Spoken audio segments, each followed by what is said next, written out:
오늘 오전에 우리 김유가 병제가 나왔었는데, 우리 김유가 병제가 제주도에서 잠깐 있는데 어떤 분을 전도를 해가지고 그분이 서귀포 성서 침례기를 나갔습니다. 우리 천명성 목사님하고 자주 통화를 하니까, 근데 그분이 교회에 나와서 구원을 받았습니다. 두 번째 나와서. 그런데 오늘 침례식을 한답니다. 날이 추워지기 전에 바닷가에서. 교회 안에 침례탕이 없으니까 뭐 나가면은 침례탕 아니면 침례 바다죠. 거기 가서 오늘 침례식을 한다고 우리 천명성 목사님이 이야기를 하더라고요. 여간 기쁜 소식이 아닙니다. 그래서 아주 참 큰일을 했다고 하니까 겸손하게 내가 한 일은 없다고 이렇게 이야기를 아까 점심시간에 했었는데, 또 하나님께서 이렇게 또 구원받은 사람을 통해서 사람들을 전도하여 인도하는 이 놀라운 일들을 감당한다는 것이 얼마나 큰 보람이고 기쁨인지 이루 말할 수가 없습니다. 우리가 한 사람을 전도해서 주님께로 인도하기까지는 우리만 수고한 건 아닙니다. 사실은 그 배경에 깔린 것을 보면 많은 사람들의 흔적들이, 지나간 흔적들이 있어서 우리 교회로 인도해서 구원받고 우리 교회에 더해지고 그런 경우도 많다고 생각합니다. 그래서 우리는 우리가 구원받기까지 수고한 많은 사람들에게 늘 고마워하면서 이제 내 인생의 열매, 나무 속에서 열매를 가득 맺는 생활이 필요하다고 생각합니다. 데살로니가 전서를 강해를 하면서 저는 이 데살로니가 교회가 갖고 있었던 그런 아름다운 모습들, 여기에 믿음의 역사가 있고 사랑의 촉구가 있고 소망의 인내가 있던 이런 아름다운 교회의 모습이 우리 교회의 모습이기를 원합니다. 데살로니가 전서 후서를 보면서 사도 바울이 그 성도들을 얼마나 사랑하는지 이 편지 속에 묻어나 있는 모습을 보면서 저는 제 자신의 모습을 돌아봅니다. 저는 저로서 하나님 앞에 어떠한 인격과 모습으로 목회를 해야 되는가, 이것을 발견하게 되고, 우리 성도님들은 성도님들 입장에서 이 말씀을 보고 또 그대로 행할 때 이것이 합하여 아름답고 건강한 교회가 되는 것이라고 생각합니다. 지난 주간에 우리 데살로니가 전서 2장을 보았었습니다. 2장 5절부터 12절까지는 목회자의 인격적인 모습과 그리고 성도들을 향한 애정이 있어야 한다는 것을 말씀을 드렸습니다. 유모처럼 부드럽게 아버지처럼 권위와 품격을 가지고 성도들을 훈계할 줄 알며 결코 폐를 끼치지 않으면서 거룩하고 옳고 흠없이 처신하며 목회를 하는 목회자이어야 한다 하는 것을 봤고요. 그리고 하나님의 말씀을 순전하고 깨끗한 복음과 말씀을 전해야 한다는 것을 제가 말씀을 드렸습니다. 저도 그런 소망을 갖고 있습니다. 2장 13절부터 16절까지는 말씀을 받는 성도들의 자세가 나옵니다. 하나님의 말씀을 들을 때 이것을 사람의 말로가 아니라 하나님의 말씀으로 받아들이는 태도, 하나님의 말씀으로 받는 태도를 가질 때 그것이 믿는 사람 속에서 효력 있게 일한다고 했습니다. 효력 있게 일한다고 그랬어요. 내 믿음의 건축을 할 때는 내 자신도 수고를 해야 되지만 그 말씀을 전하는 목회자가 누구인가, 어떤 사람인가에 따라서 내 믿음의 건축이 달라집니다. 그래서 우리가 믿는 그런 하나님의 말씀을 받을 때 바른 태도를 가지고 말씀을 받는 자세는 너무나도 중요한 것입니다. 기꺼이 고난을 감수하려는 태도를 가지고 하나님의 말씀을 받는 성도들이 될 때 이것이 목회자와 성도들 간에 합하여 아름다운 교회가 될 수가 있는 것입니다. 데살로니가 전서 3장에서는 바울이 데살로니가 교회를 떠난 후에 성도들을 깊이 염려해 가지고 그들의 신앙을 걱정했었습니다. 그의 염려 속에서 이제 디모데를 보냈고 디모데가 들어와서 보고를 합니다. 그런데 그 보고 속에서 아주 큰 의로와 기쁨을 가져다 주었고 사역의 보람을 확인하게 되었다는 내용이 데살로니가 전서 3장의 내용입니다. 오늘날 우리도 고난 속에서 믿음을 지키는 것이 얼마나 중요한지를 깨닫고 데살로니가 전서 3장을 통해서 여기에 목회자인 바울이 성도들을 향하여 보낸 이 서신이 하나님께서 우리에게 말씀하시는 것이고 목회자가 이야기하는 것이다 라는 것을 바울이라는 목회자가 이야기하는 것이라는 것을 듣고서 우리에게 주시는 그런 교훈, 깨달음을 갖기를 원합니다. 데살로니가전서 3장 1절부터 5절은 고난 중에도 성도들을 위한 목회자의 사랑이 들어있는 내용입니다. 첫 번째 대지가 그거예요. 고난 중에도 성도들을 위한 목회자의 사랑. 이 3장 1절부터 5절까지 내용입니다. 한번 같이 볼까요? 그러므로 우리가 더 이상 참을 수 없어서 우리만 아테네에 남는 것을 좋게 생각하고 그랬죠. 자, 무엇을 참을 수 없었다는 말입니까? 데살로니가 교회의 성도들에 대한 염려와 그들의 영적 상태를 확인하고 싶은 마음을 더 이상 억누를 수 없게 된 그런 상황을 말합니다. 바울은 그들에게 직접 가서 격려하고 싶었지만 여러 장애물들로 인해서 갈 수가 없었기 때문에 디모데를 보내기로 했습니다. 디모데를 보내요. 그래서 바울은 더 이상 참을 수 없다는 이 표현을 사용한 것은 무엇 때문일까요? 그들을 사랑하기 때문에 그런 거죠. 억누를 수가 없어서 갔다는 겁니다. 2절에 보니까 우리 형제 곧 하나님의 사역자여 그리스도의 복음 안에서 우리의 동료 일꾼인 디모데를 보내었노니 이것은 너희를 굳게 세우고 너희 믿음에 관해 너희를 위로하여. 자, 여기 보니까 우리 형제 하나님의 사역자 동료 일꾼이란 말이 나옵니다. 자, 이분이 누굴까요? 우리 형제 하나님의 사역자 동료 일꾼. 누구입니까? 대신 보낼 수 있는 사람 누굽니까? 디모데죠. 디모데. 그러니까 담임 목회자는 이런 사람이 있을 때 이 사역이 더 든든하게 되고 확실하게 될 수가 있는 겁니다. 내가 누구를 보내고 싶어요. 누구를 대신해서 알아보게 하고 싶어요. 그 교회를 가서 좀 돌아보고 격려해 주라고 하고 싶어요. 그럴 때 우리 형제, 하나님의 사역자, 동료 일꾼이라고 호칭했던 하나님의 사역자, 바로 디모데를 보냈던 것입니다. 디모데가 바로 그런 사람이었습니다. 그러니까 교회에서 담임 목사가 우리 성도들을 볼 때 어떤 일들에 관해서 맡기고 싶은 사람이 있거든요. 이래서 담임 목사가 부재 중이다라고 할 때 어느 형제나 또 집사를 통해서 부탁을 합니다. 이번 주일날 말씀을 좀 전하라고 할 때 이렇게 말씀을 전할 수 있도록 부탁할 수 있는 사람이 필요하다는 겁니다. 그런 사람이 있다고 생각이 됩니다. 예. 그리고 또 어디를 가게 되면 멀리 우리의 사역지라든가 아니면 해외 선교지라든가 다녀가서 거기 가서 어떤 일을 하라고 부탁을 할 수도 있다는 거죠. 그래서 이런 사람이 꼭 필요하다는 겁니다. 여러분, 그 로마서 16장을 한번 봐볼까요? 지금 생각이 나는 사람이 있는데 사도 바울도 부탁할 수 있는 일꾼이 있었어요. 꼭 형제만 부탁한 게 아닙니다. 16장 1절에 보니까 내가 겐그레아에 있는 교회의 종 우리의 자매 베베를 너희에게 추천하노니 너희는 주 안에서 성도의 마땅한 도리로 그녀를 받아들이고 무슨 일이든지 그녀가 너희를 필요로 하는 일에 그녀를 도울지니라. 베베는 여러 사람의 구조자가 되었고 또한 나의 구조자가 되었느니라. 그래서 로마에 있는 교회에 편지를 보낼 수 있도록 베베를 추천하고 베베를 보냈다는 겁니다. 이렇게 이제 도움을 필요로 하는 사람이 있어야 됩니다. 그럴 때 교회 사역이 아주 놀랍게 튼튼하게 될 수가 있는 거죠. 저는 우리 교회에 이렇게 추천할 수 있는 형제님, 자매님들이 더 많아지기를 정말 기도합니다.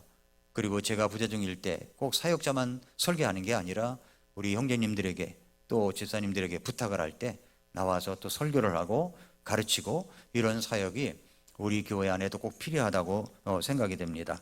사도 바울이 데살로니가에 디모데를 보낸 이유는 데살로니가전서 3장에 잘 나타나 있죠. 구체적인 이제 구절로 뒷받침해 보면 이런 거죠. 3장 2절에서 우리 형제 곧 하나님의 사역자여 그리스도 복음 안에서 우리의 동료 일꾼인 디모데를 보내었느니. 왜 보냈습니까? 왜 보냈어요? 이것은 너희를 굳게 세우고 너희 믿음에 관해 너희를 위로하여 그랬습니다. 성도들의 믿음을 굳건히 세워주고 격려하기 위해서 보냈다는 거죠. 바울이 디모데를 보낸 목적이 그 데살로니가 교회 성도들이 고난 중에 있는데 그들의 믿음이 굳건해서 흔들리지 않도록 위로하기 위함이었다라고 하는 겁니다. 그뿐만 아니라 3장 3절부터 5절에 보면은 성도들이 환난 속에서 믿음을 잃지 않기를 염려했다는 거죠. 3절, 아무도 이런 고난들로 인해 흔들리지 않게 하려 함이라. 고난 때문에 흔들리지 않게, 우리가 이런 고난들을 받도록 정해준 줄을 너희 자신이 아느니라.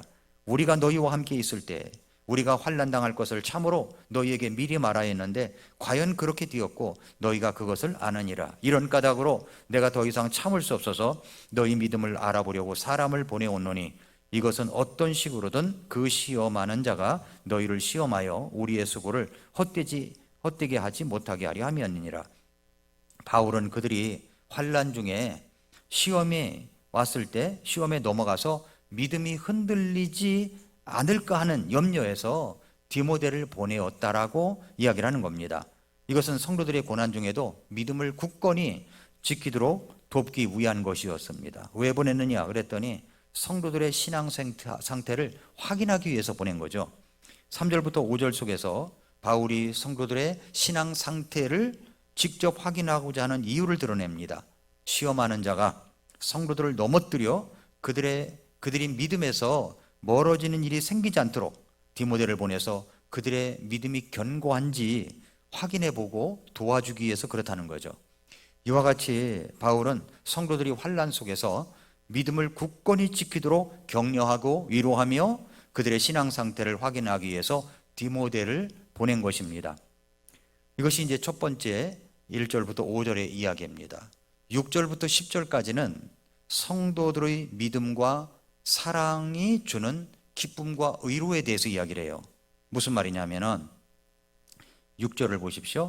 그러나 지금은 디모데가 너희를 떠나 우리에게 와서, 이제 갔다가 온 거죠. 갔다가 왔습니다. 우리에게 와서 너희의 믿음과 사랑의 좋은 소식과 또 너희가 항상 우리를 잘 기억하여 우리가 너희를 보고 원하는 것 같이 너희도 우리를 간절히 보기 원한다는 소식을 우리에게 가져왔으니 그랬습니다. 디모데에게 갔습니다. 디모데가 갔어요. 데살로니가로. 디모데가 왔습니다. 아테네로 온 거죠. 자, 목회자에게 좋은 소식이라는 것이 무엇일까요? 사도 바울은 정말 좋은 소식이다 라고 이야기한 것이 있었습니다. 그것은 뭐냐면 너희의 믿음과 사랑의 좋은 소식이라는 겁니다. 믿음이 있고 사랑이 있는 것. 성도들을 보니까 믿음이 있어요. 성도들을 보니까 사랑이 있어요. 이것이 좋은 소식이라는 겁니다.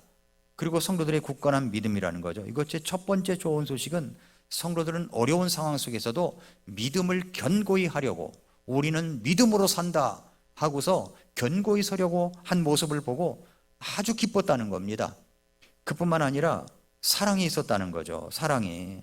그것 때문에 큰 위로와 기쁨을 얻은 겁니다.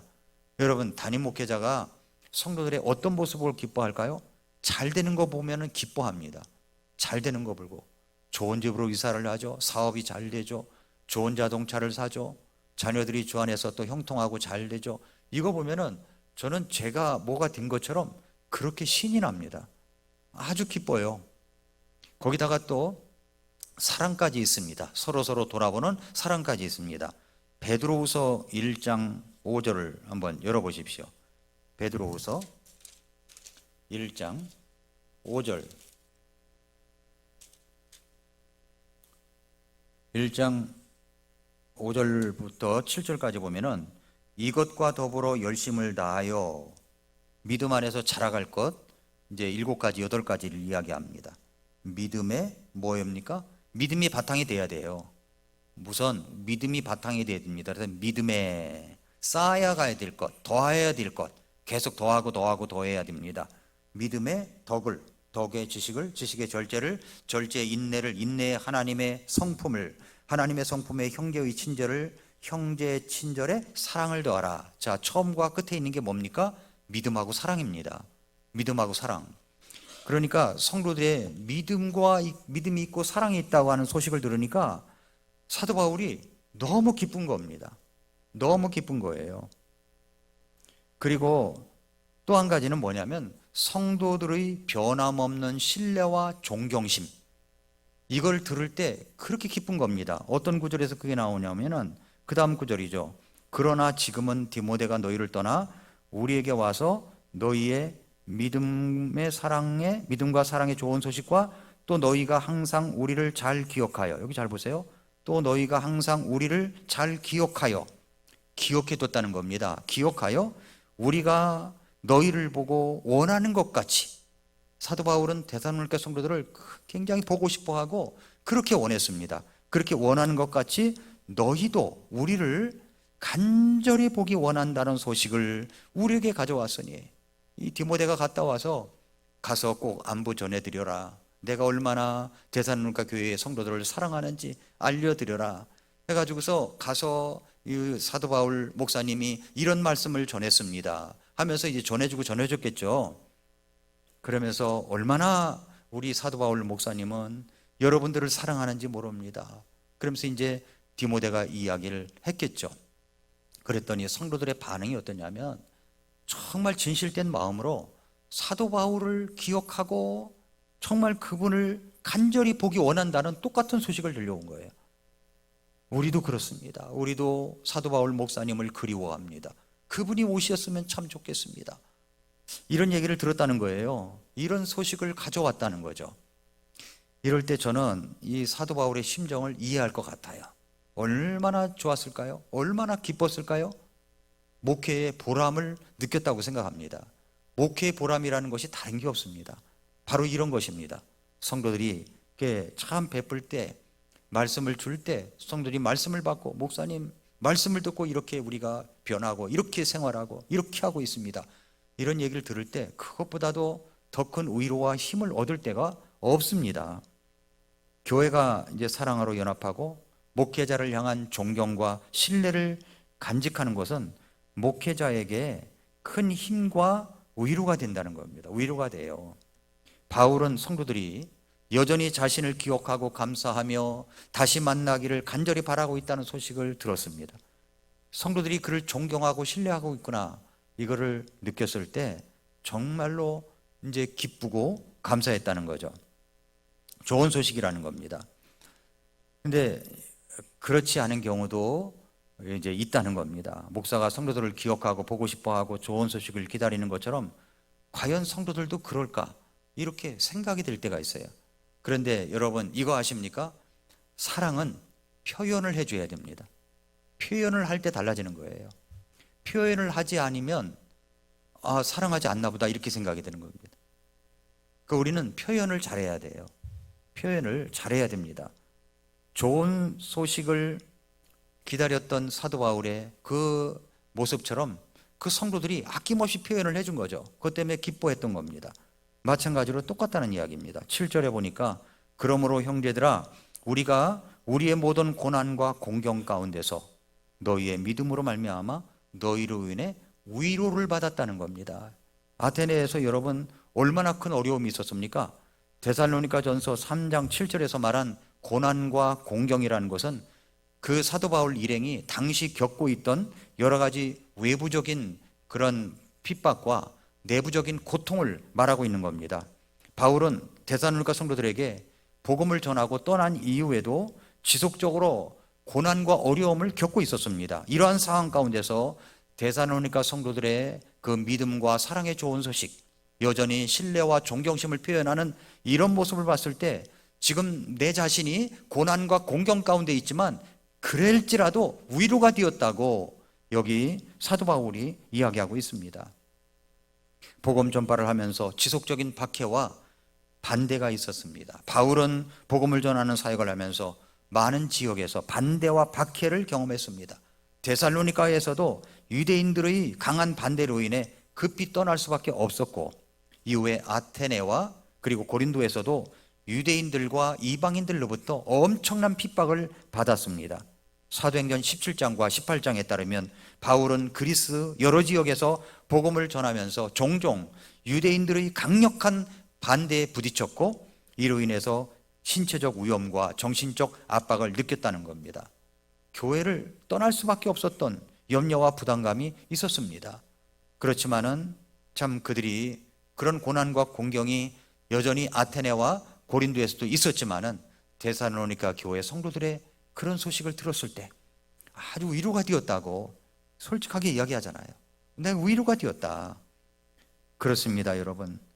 사도 바울은 복음 전파의 수고가 헛될지도 모른다는 걱정이 있었습니다. 그래서 3장 5절에서 시험하는 자가 너희를 시험하여 우리 수고를 헛되게 할까 하노라, 이런 염려가 있었던 거죠. 그래서 바울이 겪는 고난과 공경은 복음을 전파하는 과정에서 받는 외부의 박해와 내부의 염려와 고통이었다는 겁니다.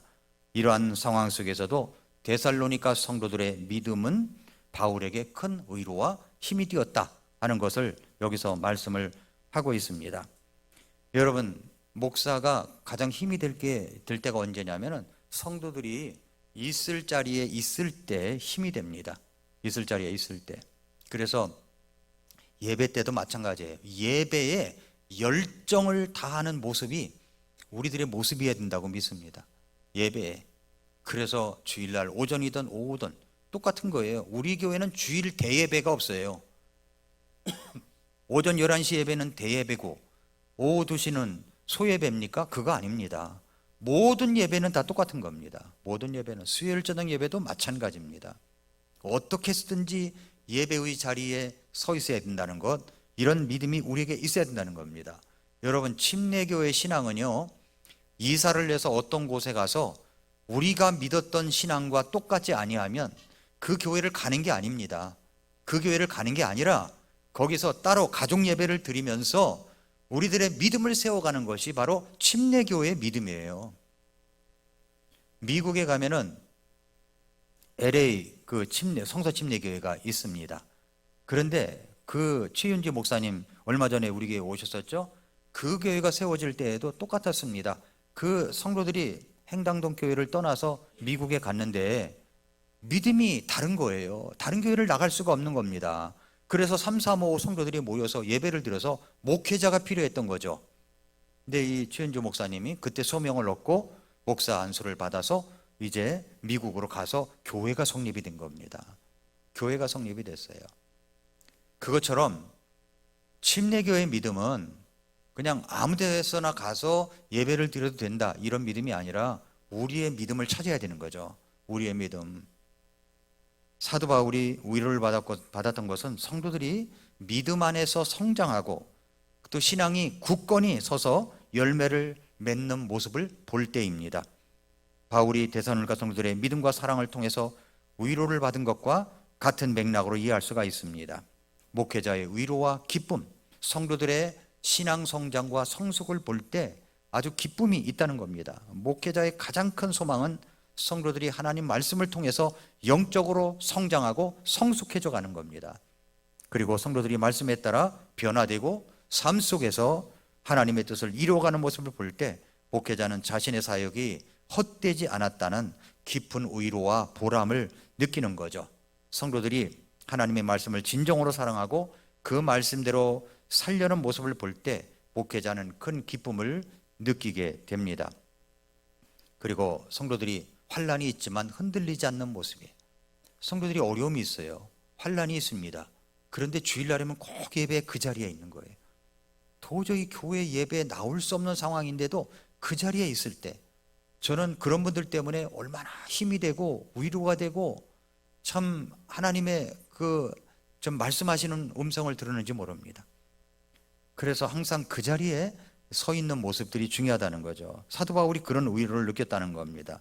성도들 간에 서로 사랑하고 연합하는 것, 이것입니다. 어제도 우리 결혼식장에 보니까 성도들이 이렇게 쭉 앉아 있는 모습을 보니까 참 좋더라고요.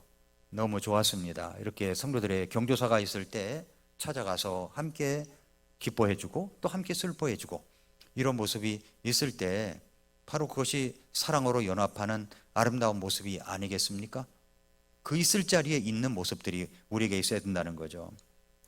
그리고 또 성도들이 전도와 선교에 대한 열정을 가지고 나아갈 때라는 모습입니다. 다음 주일날 이제 우리가 사랑하는 사람 초청주일입니다. 사랑하는 사람이 있을 거예요. 참 소중한 사람이 있을 겁니다. 소중한 사람, 귀중한 사람이 있을 거예요. 그러면 초청하세요. 오시라고 하세요. 그래서 함께 하자고 해서 우리 교회에 그런 분들이 와서 복음을 듣고 변화되고 이런 모습들이 있기를 바랍니다. 사람들은 종교성으로 교회를 다니는 사람들이 굉장히 많습니다. 그래서 교회 가서 교회가 말이죠, 교회 갔더니 막 찬양을 부르는데 뜨겁게 부른다고 할 때 뭐 박수 치고 또 드럼 치고 막 하고, 그리고 이제 락뮤직처럼 음악이 막 그렇게 나가면은요 괜히 마음이 뜨거워져요. 이게 막 뜨거워요. 아니 꼭 예수 믿지 않아도 다른 데 가서 유행가 부르고 가면 유행가를 앞에서 부르는데 앉아 있는 사람들이 눈물 흘리는 거 보셨습니까? 그런 경우죠. 그런 경험처럼 막 그렇습니다. 그런데 그것을 뭐라고 생각하냐면 자신의 믿음이 뜨거워졌고 하나님이 날 사랑하고 자신의 믿음이 달라진다라고 생각하기가 쉽습니다. 그러나 오늘 밤에 죽으면 천국 갈 수 있는 확신이 있습니까? 라고 할 때는 모른다는 겁니다. 그런 사람이 너무 많아요. 그리고 한국교회의 모습이 10월 27일 날 우리가 포괄적 차별금지법 연합집회 이후에 영성이 조금 달라지는 것 같은 느낌을 받았어요. 뭔가 목사님들이 조금 달라진다라는 것을 들었습니다. 물론 제가 강화문에서 있을 때 좋지 못한 모습도 봤어요. 저러면 안 된다는 생각을 가진 것도 있어요. 차마 말씀드리긴 그렇고 저러면 안 된다, 저건 저러면 안 된다라는 생각을 가진 것도 있어요. 그러나 10월 27일 날 이후에 어떤 얘기가 나오냐면은 이제 유튜브 방송에서 어떤 얘기를 하냐면 CBS 보면 안 된다. 예, CBS는 이것은 안 된다. 이건 에큐메니칼 운동을 지지한다. 이런 분들이 장로교회 목사님들 입에서 나오는 겁니다. 우리는요 옛날부터 알고 있었어요. 그거를 옛날부터 에큐메니칼 운동을 하면 안 된다. WCC 그것은 가짜다. 이런 것은요 제가 신학교 다닐 때도 그런 얘기를 교회에서 들었었어요. 근데 지금 이제 뭐 WCC 운운하면서 막 일어나고 WCC에 가입된 교회들을 보면은 이해가 전혀 가지 않는 겁니다. 나중에 한번 구체적으로 말씀을 드리겠지만 그런 것은 있을 수도 없는 거예요. 그건 가짜입니다. 가짜. 그런 얘기들이 장로교회 목사님을 통해서 입에서 나온다는 겁니다. 깜짝 놀랐어요. 오, 이거 옛날에 우리가 했던 게인데 뭐 그때는 뭐 유튜브 방송이 있습니까? 뭐 미디어 방송이 있어요. 그거 없어도 그거 믿음을 가지고 그렇게 했다고요. 그런데 그런 모습들이 나올 때 아, 정말 뭔가 바뀌어져 가는구나 라는 생각이 들었고, 그 다음에 이제 10월 27일 날 모인 인원이 110만 명 정도 이렇게 모였다고 추산을 했습니다. 근데 경찰 통계는 더 줄어들지 않습니까?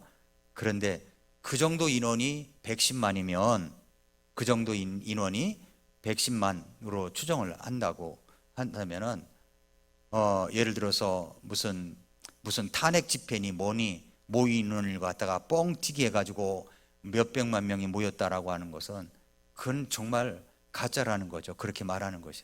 그러니까 앞으로 의 모인 인원을 굉장히 축소시키려고 애를 쓰는 것 같아요. 우리 같이 연합 집회에서 모인 인원을 축소시키려고 애를 쓰는 것 같습니다. 뭐 언론, 방송은요, 그것은 방송 매체에서 거들떠보지도 않는 것 같아요. 그리고 다른 집회는 아주 떠들썩하게 냅니다. 그런데 그 인원을 갖다가 아주 줄이려고 해서 뭐 23만이 모였다 뭐 이렇게 이야기를 하는데, 그것이 23만이면 앞으로 이제 모이는 인원들을 보고서 100만, 200만인 것은 떠들지도 못한다는 얘기입니다. 그러니까 한국의 언론이나 방송이나 이런 모습을 봤을 때 기독교에 대해서 이 좌평양적인 사람들이 많이 있습니다. 이걸 우리가 지금 인식을 해야 돼요. 제가 정치 운운하는 게 아닙니다. 실제가 그래요. 실제가. 이런 속에서 우리가 전도를 해야 되는 겁니다. 일반 잘못된 교회에서는 정말 성도들의 구원이 진짜 받았는가 안 받았는가 이걸 확인해야 되는데 그렇지 못하고 종교성만 길러주는 것이 얼마나 많은지 몰라요. 그냥 뜨끈뜨끈하게 만들어가지고 뭐 북치고 뭐하고 해서 사람들을 막 들떠하게 해서 그게 진짜 믿음인 양, 뭐 성령 받은 것인 양 그렇게 이야기를 하는데 아니라는 겁니다. 그러므로 우리 성서 침례교회는 정확한 복음을 가지고 있는 교회들로서 전도와 선교에 대한 열정을 가지고 이 일에 앞장서야 된다고 믿습니다. 그러므로 우리가 겸손하고 또 정말 좋은 태도로 사람들에게 사랑하는 사람 초청주 일에 초청을 해서 우리가 함께 해야 된다고 믿습니다. 성도들이 전도와 선교에 열정일 때 목사는 위로를 받아요. 힘을 받습니다. 힘을 받아요. 그 다음에 기도와 말씀에 대한 성도들의 헌신. 우리가 기도할 때 성도들이 연합을 해서 함께 기도합니다. 어떤 중요한 기도 제목이 있을 때 이제 교회 전체 카톡방에다가 올리면 내가 기도했다고, 기도하고 있다고. 그것이요, 어떤 사람에게는 왜 이렇게 시끄러워, 카톡 소리 나고 뭐 죽여도 이제 그 소리가 안 나게 해도 계속 올라가니까, 어떤 사람이 그럴지 모르지만 당사자 입장에서는요, 그것이 얼마나 힘이 되는지 모릅니다. 특별히 우리 새벽 기도꾼 방이 있습니다. 35명의 새벽 기도꾼 방이 있는데, 새벽 기도꾼 방에서도 참 어떤 중요한 기도 제목이 있으면, 성도들에게 다 알릴 수 없는 기도 제목이 있으면 그럼 올립니다. 올리면 또 서로 기도하고 함께하고, 이런 모습들이 있을 때 정말 위로가 되고 힘이 되는 거예요. 제 뒤에는 정말 제가 한밤중이라도 기도 제목을 올리면 기도할 수 있는 분들이 있다, 이랬을 때 목회자는 큰 힘이 된다고 하는 겁니다. 결국 목회자가 가장 큰 위로를 받는 것은 성도님들이 하나님을 진정으로 사랑하고 신앙 안에서 성장하면서 서로 사랑과 연합으로 하나님 나라를 위해서 헌신하는 모습을 볼 때라고 믿습니다. 8절 말씀에 너희가 주 안에 굳게 서 있으면 이제 우리가 사느니라 그랬죠. 너희가 주 안에 굳게 서 있으면, 성도님들이 주 안에서 굳게 서 있으면 목회자인 사도 바울이 산다는 겁니다. 살 맛이 있다는 거죠.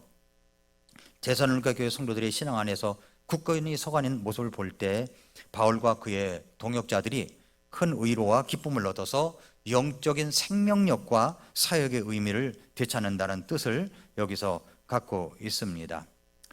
3장 7절부터 10절까지 핵심 단어를 뽑는다면 어떤 단어일까를 봤습니다. 데살로니가전서 3장 7절부터 10절까지 핵심 단어를 찾는다면 어떤 단어일까요?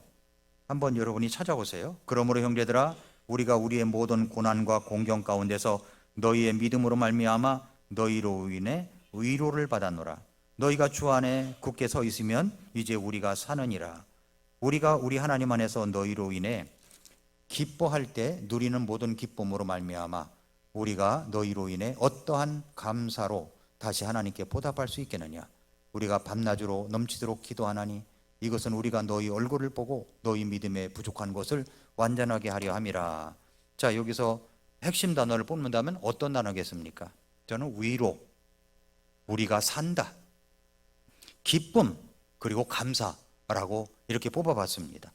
데살로니가 성도들의 믿음에서 느낀 이 강렬한 감정들을 표현하는 아주 중요한 단어들입니다. 이 단어들은 바울이 겪고 있는 고난과 염려 속에서도 성도들의 믿음으로 인해 힘을 얻고 기쁨을 느끼며 하나님께 감사를 드리는 그의 마음을 잘 보여주고 있습니다.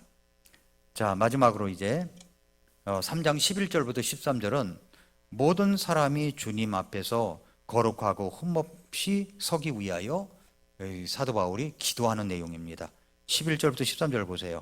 이제 하나님 곧 우리 아버지와 우리 주 예수 그리스도께서 우리의 길을 인도하사 너희에게 다다르게 하시기를 원하며, 여기 원하며 그랬죠. 원하며라는 단어에 표시를 해두시고요. 또 주께서 우리가 너희에게 행하는 것 같이 베풀고 넘치도록 베풀게 하시기를 원하노니, 또 원한다고 그랬죠. 이것은 우리 주 예수 그리스도께서 자신의 모든 성도들과 함께 오실 때에, 주님의 재림이죠. 재림. 그분께서 하나님 곧 우리 아버지 앞에서 너희 마음을 거룩함에 흠이 없도록, 거룩함에 흠이 없도록, 무엇을요? 마음을 거룩함에 흠이 없도록 굳건히 세우시게 하려 함이라. 사도 바울이 크게 세 가지 주요 내용으로 기도하는 겁니다. 성도들을 다시 만나도록 길을 열어주시기를 기도한 겁니다. 11절에 그랬죠. 우리 길을 너희에게로 갈 수 있게 하시기를 원하노라. 바울이 성도들과 죄회를 간절히 바라고 있습니다. 그들을 직접 만나서 그들의 믿음을 보강하고 가르치기를 원한다는 마음을 보여줍니다. 바울은 성도들이 박해와 어려움 속에서도 믿음을 잘 유지하고 있지만 여전히 목회자로서 사랑과 책임감을 가지고 그들을 직접 돌봐야 되겠다고 하는 열망을 갖고 있습니다. 정말 좋은 목회자죠.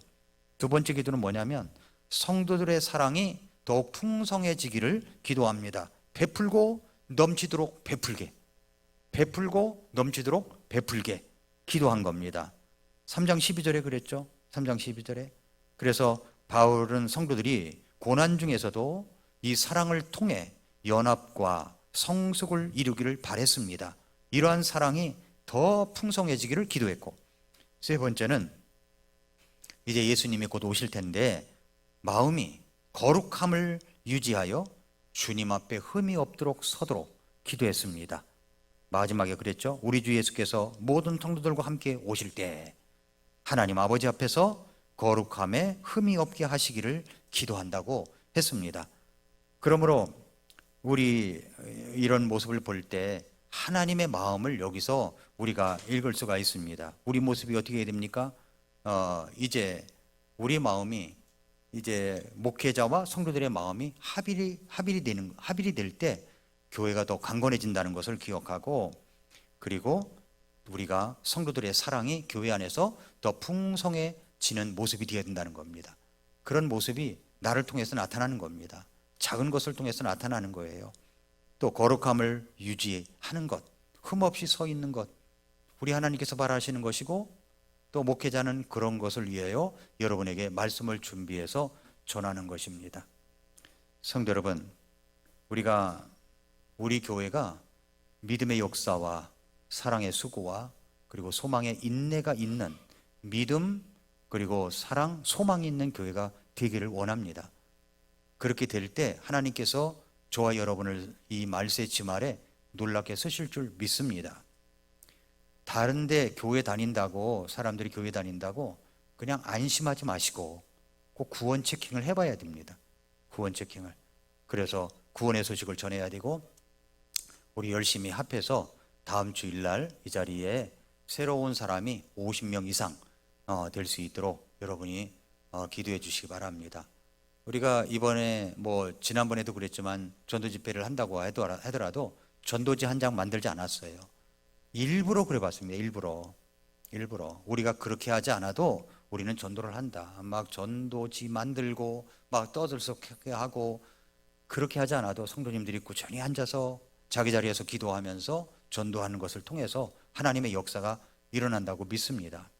그러므로 이번에 그렇게 해서 우리가 사랑하는 사람들을 초청해서 함께 하시는 귀한 시간들이 될 수 있기를 바랍니다. 저는 여러분들을 정말 사랑합니다. 그래서 제가 하나님께서 저를 이 자리에 세우실 때까지 최선을 다해서 말씀을 준비하고 그 최상의 말씀을 여러분에게 전하려고 노력하고 연구하고 있습니다. 그렇게 말씀을 준비하고 있습니다. 저를 위해서 기도해 주시고 늘 말씀을 잘 받는 성도님들이 되시기를 바랍니다. 내일부터 미라클 모닝 유튜브에서는 칭의의 복음에 대해서 나와요. 칭의가 무엇인가 하는 것에 대해서, 그리고 뿌리가 있으면 열매가 있다는 이야기, 한 번 구원은 영원한 구원인가 하는 이야기, 그 다음에 구원의 기쁨을 잃어버렸을 때 어떻게 해야 되는가 하는 것들이 금요일까지 쭉 이제 시리즈로 나오게 됩니다. 그 다음에는 이제 제가 그리스도론에 대해서 여러분에게 전하려고 생각하고 있습니다. 그래서 매일 아침 10분이 짧아요. 저로서는 짧거든요. 그래 짧지만 여러분, 이렇게 사람 권투를 할 때도 한 방 세게 맞는 것보다도 잽을 맞아서 KO가 되는 경우가 많거든요. 그래서 하나님의 말씀을 늘 아침마다 10분밖에 안 돼요. 그러니까 그 말씀을 달게 받고 엎드려 기도하고 또 시작하는 겁니다.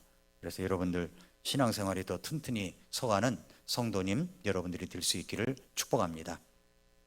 다음 주부터 오후 시간에도 우리가 함께 더 많이 모였으면 좋겠습니다. 그래서 주일날 오전 예배 못지않게 주일학교 중고등부는 빠지니까 그것을 좀 빼더라도 다 함께 모여서 예배 드릴 수 있도록 목장별로 그리고 우리 각 선교회별로 함께 해 주시기를 바라고, 다음 주에 여러분들이 새로운 분을 오실 때에는 앞에서 우리 이승규 집사님이 이제 방문자 카드를 적는데 계실 거예요. 그러면 이제 거기에 이름을 적으셔서 꼭 기록을 남겨주시고, 그래서 이제 우리가 한꺼번에 이제 축하할 때, 일어나서 환영할 때 선물도 나눠드리고 그렇게 하려고 합니다. 나중에 나눠드리는 게 아니라 말씀을 받기 전에 이제 드려야 되겠다라고 생각이 들어서 그렇게 하려고 합니다. 그래서 그리고 이제 서로 보면서 우리 집사님들이나 또 이제 리더들은 서로 보면서 필요한 것이 있으면 서로 돌아보시고 성경책이 없으면 가서 같이 보시고 그렇게 해서 다음 주에 함께 하시는 저와 여러분들이 될 수 있기를 바랍니다. 이 시간에 일어나셔서 우리